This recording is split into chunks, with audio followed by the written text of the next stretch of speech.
collectors. Today I'm going to be talking about my collection of base set series Pokemon cards.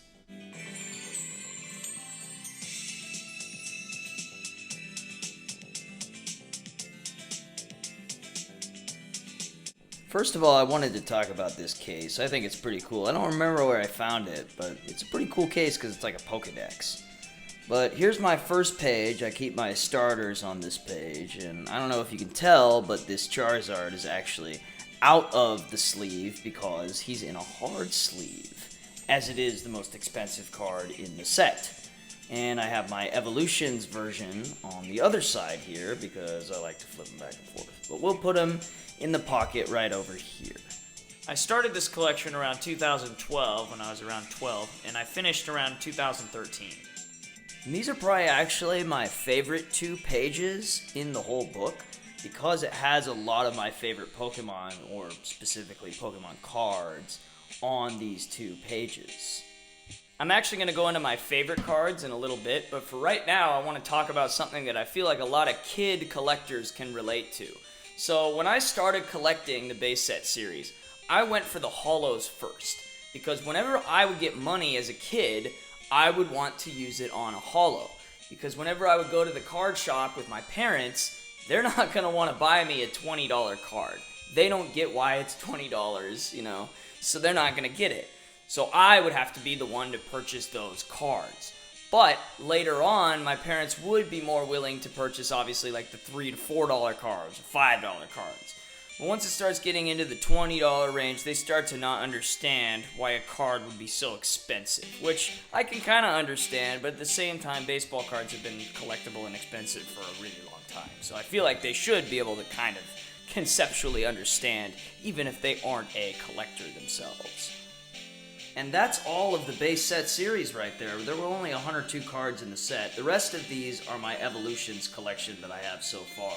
And I don't believe it's actually all of them. I mean, I have a ton of duplicates, but I also believe I have some different ones in a different place. I figure I would briefly go over the difference between base set unlimited and Shadowless cards. So the first thing that you can use to tell the difference, I think, is by looking at the hit points. The font on the hit points on a Shadowless card is going to be a lot thinner than the one on an unlimited card. So this Magmar's font is a lot thinner than this Arcanine's font. And in this next segment, I'm going to flash them back and forth so you can really see the difference. The next thing that's pretty night and day is the color of the background. On a base set Shadowless card is going to be a lot lighter than the color of an Unlimited's background. So here you can see the Magmar is a lot lighter than the Arcanine. And once again, I'll flash them back and forth so you can really see the difference. I mean, it's night and day. But the easiest way to determine whether you have a Shadowless card or not is the same reason why it's called a Shadowless card. A Shadowless Pokemon card will lack a shadow on the border of the picture of the Pokemon. As you can see, this Arcanine has a clear shadow around the border of the picture. And once again, I will flash them back and forth so it is very, very clear. This Blastoise actually has a pretty cool story behind it, and it's also one of my favorite cards, because my cousin took me to the card shop, and unlike my parents, he had Pokemon cards when he was a kid, so he understood that they could actually have some value, so he was willing to buy me a more expensive holo. Poliwrath is another one of my favorite holos. He's also one of the main Pokemon that I have on my team, usually, in the game. I also really like this Nidoking card, not only because of the shading on the card, but also because Nidoking was the main Pokemon that I used the first time I actually beat Pokemon, so I got a lot of memories. I also really like this Machoke because of the way he's drawn in the shading. Not so much because he would be on my team, because he's not. Same with Beedrill and Zapdos, I really just more so like the way the cards are.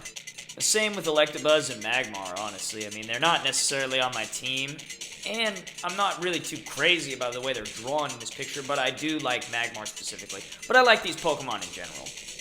And Kadabra's the same sort of deal. I think he just looks better than Alakazam. And then there's Mewtwo. Where do I even start with Mewtwo? First of all, there's Pokemon the first movie, which I watched over and over on tape when I was a kid. And then, Mewtwo is actually a very important part of the first generation of Pokemon, the story at least, because he's hinted at when you go to the laboratory on Cinnabar Island, right? But then you finally find him after you beat the Elite Four, and that's really cool, you know? I also really like Dragonair. I actually personally like Dragonair more than Dragonite because he's more of like a serpent rather than a goofy looking dragon. But also, I believe Dragonair was the last card that I got to complete my base set series. I'm not 100% sure, but I remember it was definitely one of the last.